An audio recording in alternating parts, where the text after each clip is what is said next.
Imagine a weapon so terrifying that entire civilizations agreed to outlaw it, not because it was ineffective, but because it worked too well. A blade that could kill a fully armored knight through the gaps in his plate. A device so cruel that medieval kings signed treaties forbidding its use, even against their worst enemies. But here's what they don't tell you in history class. The world of ancient warfare holds far more than swords and spears. Buried deep in forgotten manuscripts and archaeological sites are weapons so devastating, so psychologically destructive, that armies feared them more than death itself. Some were sharper than modern surgical scalpels. Others could pierce castle walls. A few were so deadly that their mere presence on the battlefield caused entire armies to retreat without a single blow being struck. Today we'll uncover 5 of the most forbidden weapons ever created, each one more shocking than the last. And the first one? It was so effective at killing that the Pope himself tried to ban it from Christian warfare. Weapon 1. Now you might think a weapon needs to be dramatic to be banned. A flaming sword, a massive siege engine. Something that looks impressive when described in epic poetry or carved into monuments. But sometimes the most devastating weapons are the ones you never see coming. Literally. Meet the caltrop. 4 metal spikes welded or forged together so that no matter how it lands, one spike always points straight up. It's small enough to hold 3 in your palm. Simple enough that a blacksmith's apprentice could make 100 in an afternoon. And absolutely brutal in ways that horrify anyone who really thinks about it. Let me paint you a picture.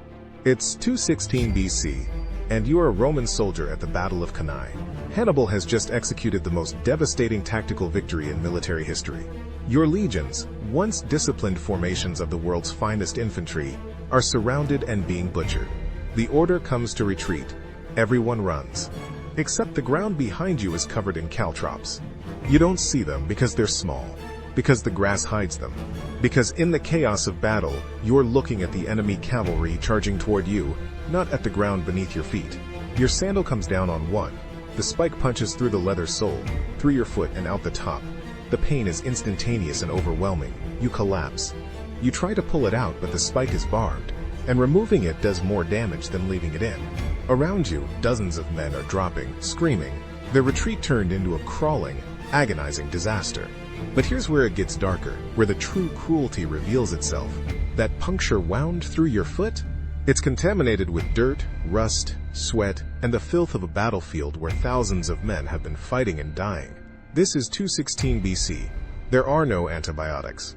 There's barely any understanding of infection beyond wounds that smell bad usually kill you. That small spike has just given you a death sentence. Maybe it's tetanus, which will lock your muscles into agonizing contractions until you suffocate. Maybe it's sepsis, where your blood turns poison and fever consumes you over days. Maybe it's gangrene, where your foot rots while you're still alive, turning black and reeking, and the only solution is amputation with a saw and no anesthesia, which you'll probably die from anyway. A tiny piece of metal, simple enough that it barely qualifies as a weapon, has transformed a battle wound into weeks of agony followed by death. The Romans used them. They called them tribulus after a spiky plant. The Japanese samurai had their own version called makibishi asterisk, sometimes made from dried water chestnuts with bamboo spikes inserted. Medieval European armies scattered them by the thousands during retreats, turning pursuits into nightmares. But here's where warrior codes and military ethics start to enter the picture, because caltrops did something that made even hardened soldiers uncomfortable. They didn't give the enemy a chance to fight back. They didn't test courage or skill. They didn't respect the ancient traditions of warfare, where you faced your opponent as equals, where victory meant something about your worth as a warrior. Caltrops turned war into slaughter. They wounded the fleeing, the defeated, the helpless. And across cultures, in different eras and different lands, soldiers began to see them as dishonorable. Not through official bans written in law books, but through warrior codes passed from veteran to recruit, through the shared understanding that some weapons were beneath a true fighter. If you scattered caltrops across a field and wounded retreating enemies who'd already been beaten, you were a coward. You were choosing to maim men who'd turned their backs, who'd already conceded defeat. There was no honor in it, no glory, no story worth telling. But if you think that crossed a moral line, wait until you see what medieval engineers built next. Because they took the concept of psychological warfare and weaponized it in a way that could end conflicts before a single sword was drawn, but at a cost that would echo through history in ways no one expected. Weapon 2. You know what a trebuchet is. That massive medieval siege engine with the counterweight and the sling, capable of hurling 300-pound stones at castle walls with devastating accuracy. Impressive engineering for its time, a testament to medieval military technology. But here's what Hollywood doesn't show you. Here's what the history documentaries gloss over with vague language about unconventional ammunition. Medieval armies didn't just load trebuchets with rocks. They loaded them with corpses. Let me take you to Kaffa, a trading port on the Crimean Peninsula in the winter of 1346. It's a Genoese colony, wealthy from Black Sea trade, surrounded by strong walls. Inside those walls, merchants and their families feel relatively safe. They've weathered sieges before. They have supplies, trained defenders, and the confidence that their fortifications will hold. Outside those walls, the Mongol army of Johnny Beg has a problem. His men are dying, not from combat, from disease. The Black Death has infiltrated his camps, and soldiers are dropping like flies. Bodies are piling up. The siege is failing, not because the walls are too strong, but because the besiegers are being destroyed from within. Then someone has an idea. An idea so dark, so calculated in its cruelty, that it would change the course of human history. They load the trebuchets with their own dead. Think about what this means. You're standing on the walls of Kaffa. You've been watching the Mongol camps, noting how their numbers are decreasing, how they seem disorganized. You're thinking maybe they'll give up soon. Your defense is working. You're going to survive this. Then you hear the familiar creak of a trebuchet being loaded. You brace for the impact of a stone against the wall. Instead, a human body arcs through the sky and crashes into the courtyard behind you. Then another. Then another. Not random corpses. Plague-ridden corpses. Bodies covered in buboes, rotting with disease, already decomposing. The Mongols are catapulting biological weapons over your walls, turning your safe fortress into a plague pit. The psychological impact alone is devastating. You're watching human bodies rain from the sky. The smell is overwhelming. The terror is immediate. Where do you even start? How do you dispose of them? How many people have already been exposed? Who's going to volunteer to drag plague corpses out of the city? But the biological impact. That's where this weapon transcends conventional warfare and becomes something else entirely. Because it's believed, though debated by historians, that this siege was one of the key events that spread the Black Death from Asia into Europe. Genoese merchants fleeing Kaffa may have carried the disease back to Italy, where it exploded across the continent, killing an estimated 75 to 200 million people over the next 5 years. 1/3 of Europe's population, dead. Possibly because someone thought to weaponize plague corpses with a siege engine. And Kaffa wasn't an isolated incident. This was a known tactic. Medieval armies also catapulted diseased animal carcasses over walls to contaminate water supplies. They threw severed human heads to demoralize defenders and spread terror. They launched barrels of excrement to create unsanitary conditions and destroy morale. During the siege of Karolstein in 1422, Hussite forces catapulted not just corpses, but the bodies of enemy soldiers alongside buckets of human waste, creating a psychological and biological nightmare for the defenders. Some armies went further. They catapulted beehives and hornets, nests during assaults, creating chaos as defenders were swarmed by stinging insects while trying to repel an attack. Imagine trying to draw a bow or swing a sword while hornets are attacking your face. But here's where the story reveals something crucial about humanity's relationship with warfare and morality. This form of warfare was so horrifying, so beyond the existing boundaries of acceptable violence, that it led to some of the earliest formalized rules of war. By the Renaissance, military treatises were explicitly condemning the use of diseased materials as weapons, not because they didn't work. They worked terrifyingly well, but because they represented a line that shouldn't be crossed. Chivalric codes that had been loose and interpretive suddenly became specific when it came to biological warfare. It was considered beyond the pale, even in an era where sacking cities and slaughtering civilians was routine. But before moving on, I would like to ask you for something. If you like these documentaries and want to support me, please consider subscribing. It's free, because the next weapon didn't need disease to be terrifying. It didn't need to kill at all. Instead, it did something worse.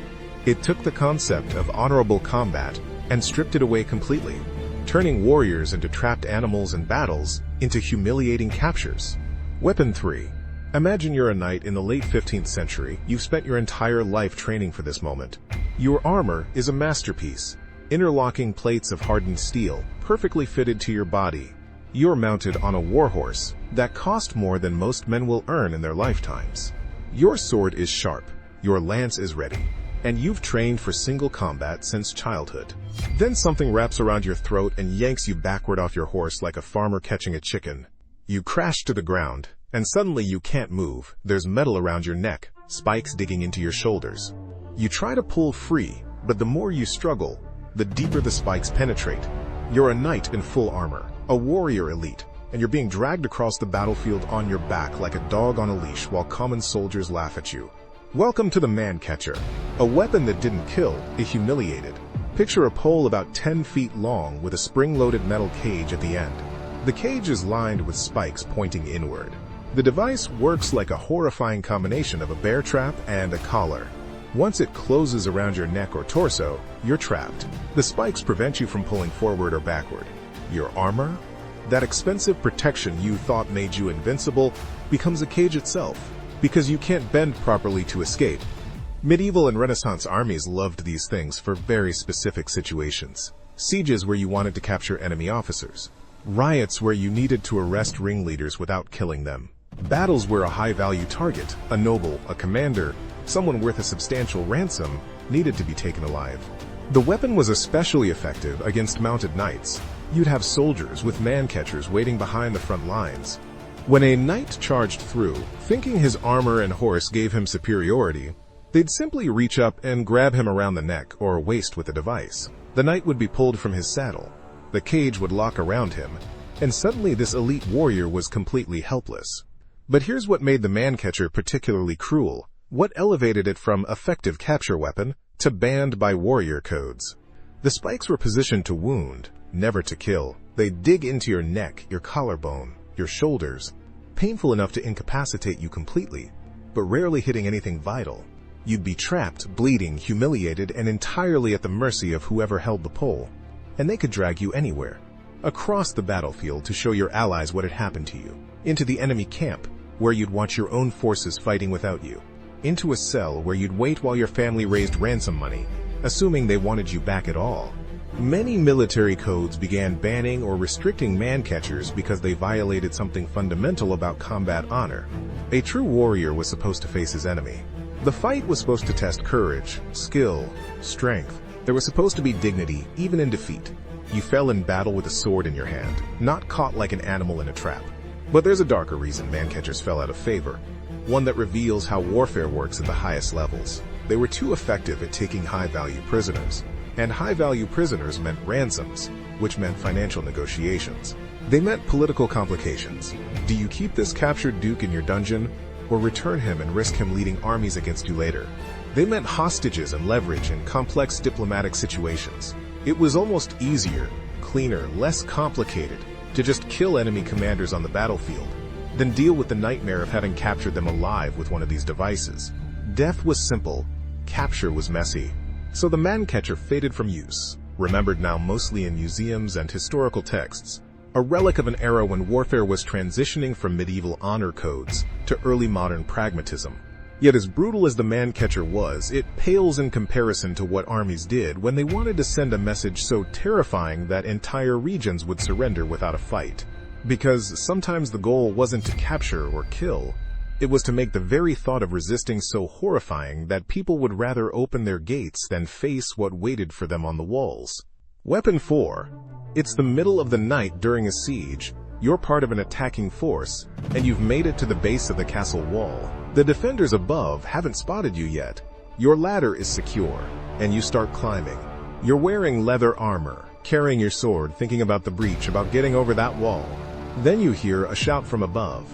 You look up just in time to see several cauldrons tipping over the battlements, and your last thought before the screaming starts is wondering what could possibly be pouring down toward you. Then, the boiling oil hits. Defenders on castle walls had limited options when enemies breached the gates or scaled the walls. Arrows ran out. Rocks could be dodged. Swords required letting the enemy get close. They needed something that would stop attackers instantly. Something so immediately devastating that it would shatter the will of everyone watching. So they poured liquid fire on them. But not just any fire. We're talking about boiling oil, molten tar, and In one of the most diabolic innovations in military history, superheated sand. Let that concept sink in for a moment. Sand. Most people know about boiling oil. It's in movies, in books, in every castle siege story. But what they don't tell you is that oil was actually relatively rare for this purpose. It was expensive, valuable for cooking and lamps, and not practical to use in the quantities needed for defense. So what did medieval defenders actually pour on attackers? Molten tar, heated water mixed with quicklime, and yes, glowing hot sand. Here's why sand was uniquely horrific. When you pour boiling oil on someone, it burns the surface it hits. Terrible, absolutely. The skin blisters and peels, the pain is unimaginable. But oil is a liquid. It flows off. It can sometimes be wiped away if you're fast enough, and the burning stops relatively quickly once the hot liquid is gone. Sand doesn't work like that. When you heat sand in a cauldron until it's glowing red, then dump it on someone below, it flows like liquid. It pours into every gap in their armor, down the neck, into the joints at the elbows and knees, under the chainmail, into boots and gloves. And because it's made of solid particles instead of being a liquid, it doesn't flow off. It gets trapped against skin, held in place by clothing and armor, continuing to burn long after it's been poured. Picture yourself in that situation. You're wearing chainmail, which means you have fabric underneath to prevent chafing. That fabric is now full of white-hot sand pressed against your skin. Your instinct is to remove your armor, but chainmail takes time to remove. You need help with the ties and buckles. Meanwhile, the sand is burning deeper, destroying tissue, and the more you move, the more it shifts around, finding new skin to sear. You'd try to pour water on it, but water just makes it worse. The sand stays in place, and now you've added steam to the equation. You'd try to brush it out, but your hands get burned in the process and the sand is stuck in the weave of your clothes, the links of your mail. Men would thrash and scream, desperately trying to remove armor that had become an oven. Some would throw themselves into moats or rivers, but the sand would remain, and they'd drown, trying to escape the pain. Others would simply drop their weapons and surrender immediately, preferring capture to one more second of that agony. Arab defenders during the Crusades were particularly known for this technique. Crusader chronicles describe it with genuine horror, with a fear that goes beyond normal battlefield accounts. These were men who'd seen sword wounds, who'd survived arrow strikes, who'd watched friends die in a dozen different ways. But superheated sand broke something in them. They described it as burning from the inside out, armor transformed into torture devices, the body becoming its own enemy. During the Siege of Acre in 1291, Mamluk defenders used heated sand so effectively that entire sections of the Crusader assault broke and retreated without being pushed back by weapons. The psychological impact of watching sand pour down from the walls and seeing what it did to the first men hit was enough to stop attacks before they properly began. But it wasn't just sand. Molten tar was common because castles used tar for waterproofing and construction. It was readily available. When heated, it would stick to everything it touched and continue burning like ancient napalm. Some defenders would mix in other substances, pitch, resin, sulfur, to make it burn hotter and stick better. There are accounts of defenders pouring boiling water mixed with quicklime. Quicklime reacts with water violently, and when it touches human tissue, especially wet tissue like eyes or mouths, it causes chemical burns on top of thermal burns. Victims would be simultaneously scalded and chemically burned, their flesh destroyed in multiple ways at once. The practice became so feared that military treatises began condemning it, not because it wasn't effective. Effectiveness was the problem. It was too effective, too cruel, too far beyond the existing boundaries of acceptable warfare. By the late medieval period, codes of chivalry explicitly discouraged the use of molten substances against attackers, especially if surrender was offered or if the battle was already decided. But here's the thing about these bans. They only worked when both sides agreed to them. When a castle was under siege and facing annihilation, when defenders knew they'd all be killed if the walls were breached, chivalric codes became suggestions rather than rules. Survival overrode honor every time. And that brings us to our final weapon, one so universally despised that it was banned not by kings or popes or military codes, but by warriors themselves who refused to use it even against their worst enemies. A weapon that was technically simple, readily available, and absolutely devastating, yet considered so dishonorable that entire cultures independently decided it was beyond the pale. Weapon 5. In almost every warrior culture throughout history, European knights, Japanese samurai, Arab warriors, Chinese generals, Indian kshatriyas, Aztec jaguar warriors, there's one weapon they all agreed was beyond the pale. Not through a unified council or shared philosophy, but through independent cultural evolution that reached the same conclusion across continents and centuries. Poison. Not because it wasn't effective, it was incredibly effective. A tiny scratch from a poisoned blade could kill a man in hours. A poisoned water supply could wipe out an entire garrison without a single sword being drawn. A poisoned arrow could fell an enemy from 100 yards away with nothing but a flesh wound. So why was it banned across virtually every military culture? Because poison destroyed the very foundation of what warriors believed about themselves and their profession. Think about it from a warrior's perspective. You're a samurai in feudal Japan, or a knight in medieval France, or a warrior caste member in ancient India. Your entire identity, your place in society, your sense of honor and worth, all of it is built on the idea that you're special, that the years you spent training with the sword mean something, that your courage in facing an enemy in combat sets you apart from common people. That warfare, despite its horrors, has rules that make it meaningful. Poison makes all of that meaningless.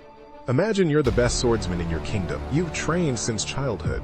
You've won tournaments, survived battles, earned respect. You face an enemy in single combat. He's clearly less skilled. His footwork is clumsy.